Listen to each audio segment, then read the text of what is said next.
7-avgust kuni menga bog'chadan telefon bo'ldi, soat 2lar arafasida. Qizingiz dedi, oyog'ini uyda kuydirib jo'natdingizmi dedi. Keyin yo'q, qo'limdan dedim, soppa-sog' olib ketdilar.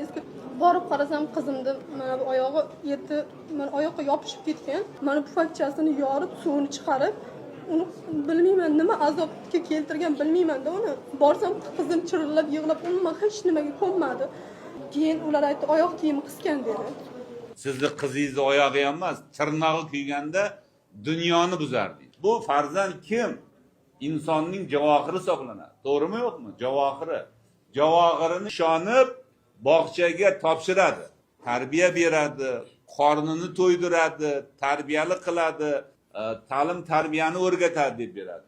Lekin bu javohirga nisbatan qilingan bunaqangi munosabat kechirib bo'lmaydigan munosabat hisoblanadi. Oldin pichoqni o'zimizga uraylik, og'rimasa birovga uraylik. Kishi viloyat ichki ishlar boshqarmasining boshlig'i. Uchastkovoyda ham, bu uchastkovoyning kattasi bu odam. Bularda ham ishin masalasini o'qish ko'radi. Men o'zim nazorat qilaman. Boshliqdan qayta ekspertiza tayyorlaymiz dedi. Chorasini ko'ramiz.